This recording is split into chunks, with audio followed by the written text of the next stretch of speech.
I think there is a big education job on programmatic. And I think you have to have an agnostic conversation with clients and say there are 5 different models, and these are how the models work, and these are how people make money out of this model, this is how people make money out of that model, and this is how Google works, this is how Facebook works, this is how your inventory would be, this is what you would get back, this is how you measure your pricing, this is how you measure the quality of your output. And then a client has to make an informed decision on what is best for their business. I would encourage them very strongly to think about how they're going to extract the most value from the programming investment rather than looking solely at savings, because I do think the real value of it is farther upstream in the funnel.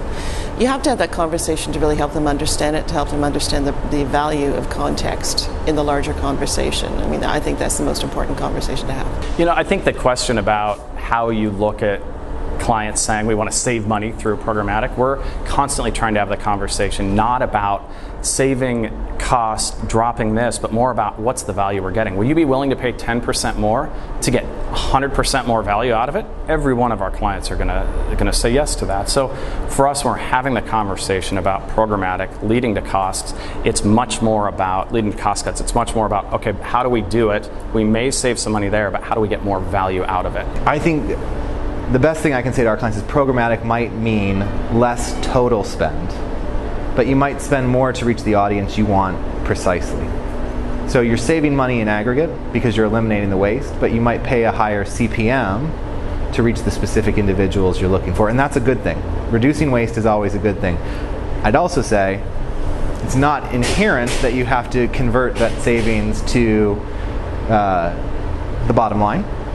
You can take the lower spend, or the waste that you're reducing, and reinvest it to reach more of the people you want, and that is the real beauty of programmatic. We're bringing direct response principles into the world of branding, and we can keep spending as long as we're reaching the right audience, in theory.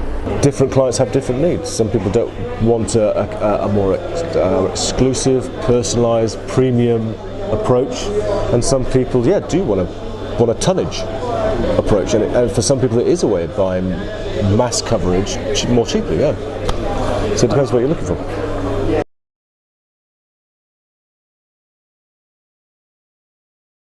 I've thought for a while that digital media and digital creative need to come together because of the inherent linkage of media and creative in the digital space. Programmatic's only accelerated that.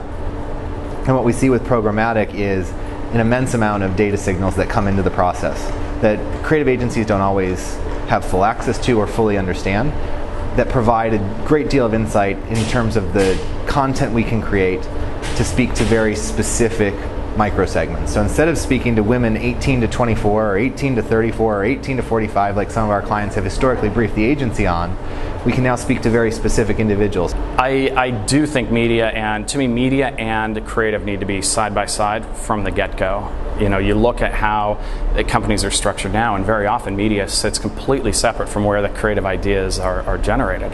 Sometimes media leads, sometimes creative leads. Very rarely are they working together, and that leads to a big disconnect. I think that's one of the biggest opportunities within the industry, is bringing those two together closer.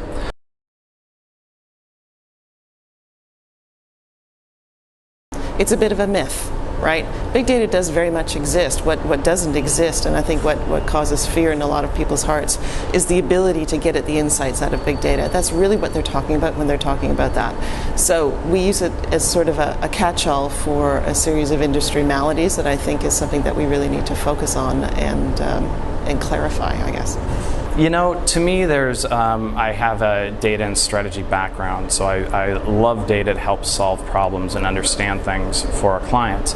Yet, the amount of data being created is burdensome, right? People get paralyzed or over-focus on some little things. I think the idea with big data is about right data. Measuring what matters is one of the principles in our new book, and that gets down to how do we focus in on the right data, where you're less about quantity and more about the quality of that data.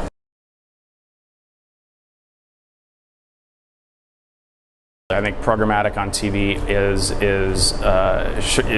going to happen. Sky's testing it in London right now. I think it will happen. I think the big idea or the big shift around it is what does that mean for us as consumers, right? TV is TV. Are we saying TV is broadcast? Are we saying TV is through a cable provider? Are we saying TV is any video? Because we are seeing it in video already today, not necessarily on broadcast outside of Sky and a few other smaller ones. But I think it will absolutely be there. To me, we're already in the future of programmatic because it's become a staple of most of our clients' communication plans. I think we'll continue to see more non-event media move to programmatic, whether that's TV, digital, or other forms of media that can accept dynamic insertions. And we'll see that happen more quickly as clients really come to a common definition of what programmatic is and what RTV is.